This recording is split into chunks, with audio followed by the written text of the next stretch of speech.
Article number 55. Side gigs, passion project, profit generator, or both. For many successful tech professionals, the idea of starting a side gig can be both appealing and confusing. While your day job provides a comfortable income, you might find yourself drawn to additional ventures, whether for passion, profit, or both. However, before diving in, it's crucial to understand what truly drives this desire. From what I have seen, side gig represents two fundamentally different concepts. 1. The passion project, something that you do because you are passionate about it and you would do it whether or not you are making money, i.e. a hobby that at least pays for itself. Think of the artist that sells a couple of paintings per year at an art show. This may eventually lead to wealth, but that isn't the goal. The goal is to do something that you love doing. 2. The profit plan, something that you do because you are specifically trying to make more money, whether working for yourself or someone else, i.e. a second job with significant income potential. Think of someone driving for Uber or a contractor working on the weekends. The immediate goal here may be to pay down some bills or start building wealth, with a longer-term goal of using the income to replace your day job. Ideally, you would be doing something that meets both criteria. You really enjoy the work and you are able to make substantial money at it. In reality, however, that is usually not the case. There are always exceptions on both sides, of course, but they are exceptions. As a high-income professional, you have a unique advantage. Your day job already covers your basic needs. This allows you to be more strategic about your side ventures. However, it also means you need to be especially clear about your motivations.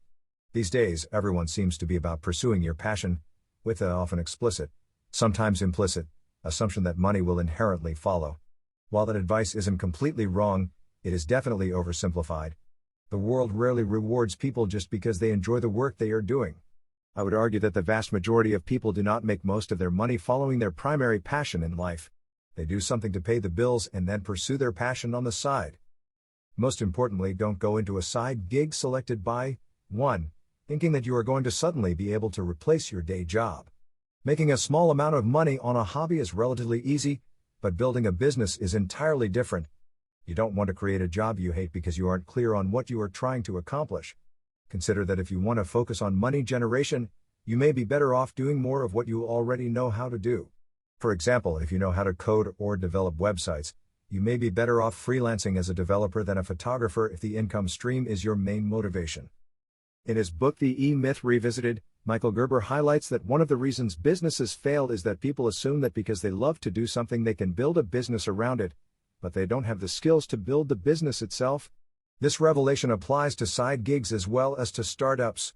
Instead of building a business, if your focus is on pursuing your passion, staying small or working within someone else's business, even as a freelancer contractor, can increase your overall satisfaction and provide a steady stream of income without the risk and potential upside of building your own business. I am fortunate that I enjoy real estate investing. I can spend hours happily looking at deals, studying markets, investigating different asset classes, etc. as I decide where to personally invest. I enjoy going to real estate events, learning new strategies and technologies, and talking with other investors. I listen to tax and real estate podcasts for fun. I also like to share how passive investing has changed my life and allowed me to retire early, so I write this blog and post on LinkedIn.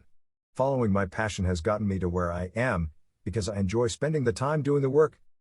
However, this approach will not make me a billionaire, or even a centimillionaire, which could be a goal of someone pursuing real estate investing but being driven by profit.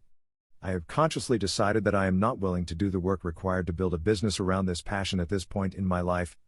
I don't get enjoyment out of managing other people, dealing with tenants, or doing construction.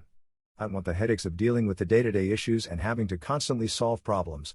If I was pursuing this for profit instead of as a passion, that would be where I would need to focus my energy to be successful. Once you figure out your real motivation, answering the questions becomes easy. You know what to do when you get stressed out, when to pivot and when to hold the course, whether to focus on the money or building your expertise, who you need to be learning from, entrepreneurs or experts. Why you are doing this, so you can push through the hard times. As with most things, I find that it is important to understand your motivations before making a decision. Once you understand why you are doing something, it becomes much easier to figure out the path. Key takeaways. 1. Leverage your position. Your high income provides the freedom to choose between passion and profit without immediate financial pressure. 2. Think strategically. Consider how your side gig fits into your overall wealth building strategy, particularly regarding passive income generation. 3. Maintain balance. Choose a path that complements rather than compromises your career. 4. Stay flexible. Your interests and goals may evolve. What starts as a passion project might develop profit potential, or vice versa. As my mentor Russ Gray wisely says, once strategy is clear, tactics become obvious. This article is my opinion only, it is not legal, tax, or financial advice. Always do your own research and due diligence. Always consult your lawyer for legal advice, CPA for tax advice, and financial advisor for financial advice.